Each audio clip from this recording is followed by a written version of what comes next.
பாகிஸ்தானுக்கு ஒண்ணுன்னா, பாதி உலகத்த அழிச்சு புடுவோம் அப்படின்னு ஒரு லூசு பையன் பேசினான். யார் அவன்?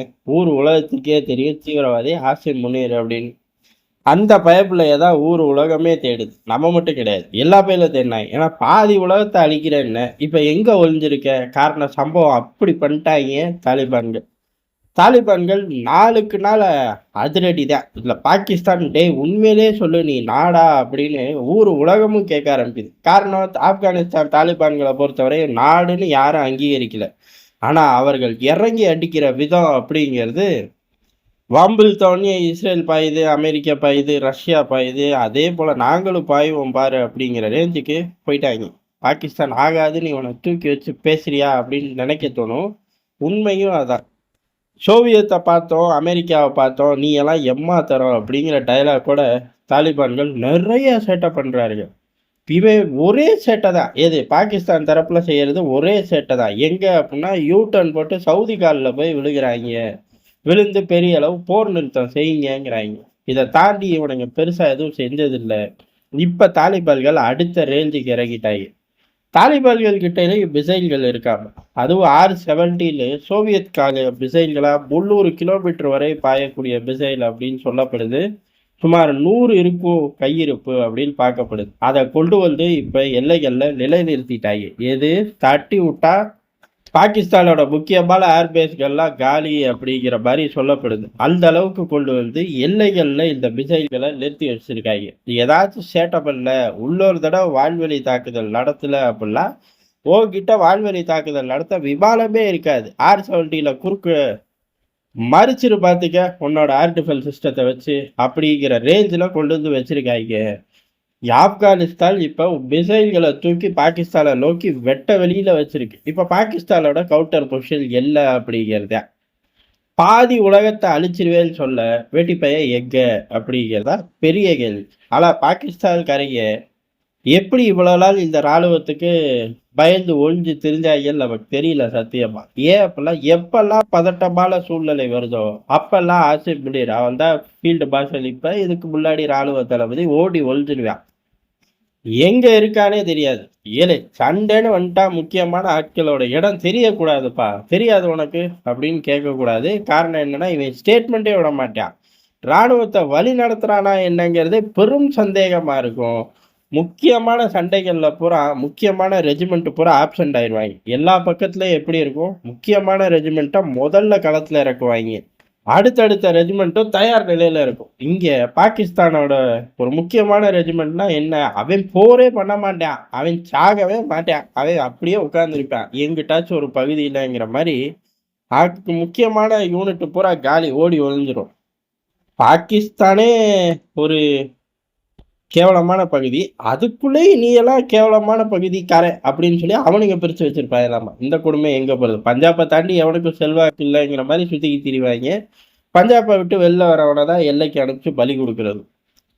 இப்படிதான் நார்மலா செய்வாங்க. சரி மிசைலை நிறுத்திட்டான்ல, 100 தானே நிறுத்தியிருக்கா, நீ தான் பாதி உலகத்தையே அழிக்கக்கூடிய வல்லமை இருக்குன்னு அமெரிக்கால உட்காந்து பேசினேன். ஏடா அவன் ஒருவேளை சோறு போட்டு என்ன வேணாலும் பேசினா நீயும் பேசிடுவியா அப்படிங்கிற மாதிரி இப்ப சம்பவங்கள் வரிசையா வருது. இந்தியா ஒரு பக்கம், ஆப்கானிஸ்தான் ஒரு பக்கம், உள்ளூர்ல பாகிஸ்தான் தாலிபான்கள் ஒரு பக்கம், ஈரான் எல்லையும் அப்படியே பொங்கி வலியுது. அது எப்ப வேணாலும் ட்ரிகர் ஆகும். இந்த மாதிரி பல சம்பவங்கள் வரிசையா வருது. இதுல ஆப்கானிஸ்தான் நல்லா வச்சு செய்யறாங்க. ஒரு பக்கம் R-70 கொண்டு வந்து வச்சுட்டாங்க. இப்ப இதுக்கு பதிலடி கொடுத்தே ஆகணும். அதாவது பதிலடினா போய் அடிக்க தேவையில்ல, நாங்களும் நிறுத்தி இருக்கோம்னு சொல்லணும். இல்ல ஒரு மிசைல தொட்டு விட்ட, தட்டி விட்ட, என்ன பண்ணாலும் சரி, தொட்டாலும் சரி, தட்டினாலும் சரி, பதிலுக்கு நாங்க அணு ஆயுதத்தை தூக்கிட்டு வருவோம்னு எதையாச்சும் சொல்லணும்ல. ஆஹா மிசைல வச்சு புட்டாங்க எஜமானு போய் பட்டத்திலரசர்கிட்ட சொன்னா அவர் எம்புட்டுதான் இவன் காது கொடுத்து கேட்பாரு.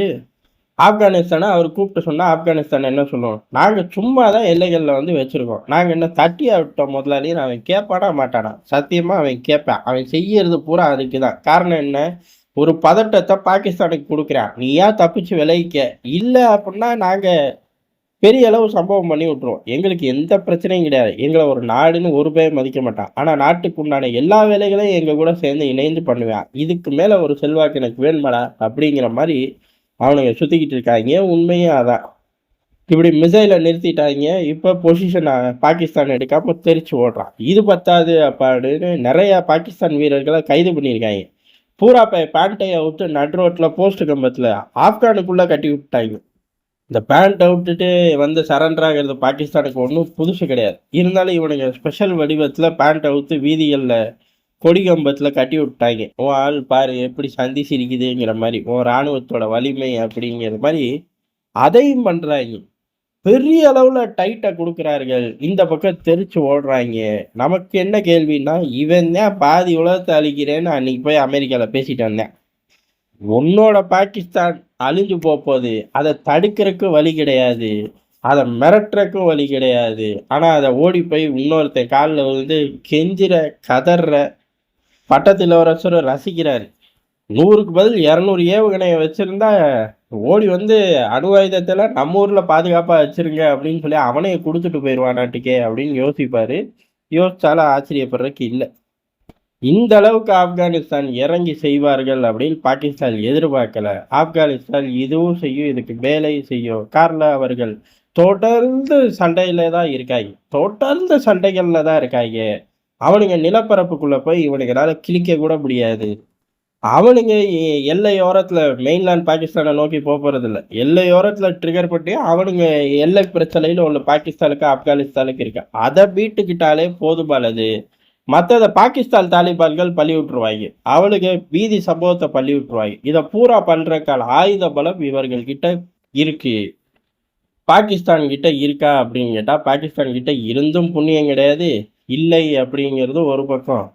ரெண்டாவது, இது ஒரு பக்கம் மட்டும் வெடிக்காது, கூடவே பலுச்சிஸ்தான் வெடிக்கும். அந்த பகுதியை பேப்பர்ல எழுதி உத்து பாருங்கன்னா கூட தெரிச்சு ஓடி போயிடும் பாகிஸ்தான் ராணுவம். அம்புட்டு பயந்து போய் சுத்துறாங்க.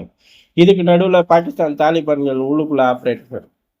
இப்படி எல்லா பக்கமும் சூழ்ந்து அடிக்கும்போது இவங்கிட்ட என்ன இருந்தாலும் பிரயோஜனம் கிடையாது. அது முன்னெல்லாம் தப்பிச்சு ஓடிடுவேன். இப்படியே ஹீட்டு ஜென்ரேட் ஆகிக்கிட்டே இருந்துச்சுன்னா இலங்கை, பங்களாதேஷ், நேபாள் அப்படிங்கிற மாதிரி பாகிஸ்தானும் வந்து முடியும். ஆனால் பாகிஸ்தான் வித்தியாசமாக 5ஆ உடஞ்சி 5 பேர் கண்ட்ரோல் எடுத்துக்குவாங்க. பாகிஸ்தான் ஒன்றும் போச்சுங்க, புது புது பேர் வச்சுட்டோம், அதை கூப்பிட்டுக்கங்க அப்படின்ட்டு சிம்பிளாக கடந்து போயிடுவாங்க. அந்த நாட்கள் வர்றதுக்கும் அதிக வாய்ப்பு இருக்குங்கிறது தான் யதார்த்தமான உண்மை.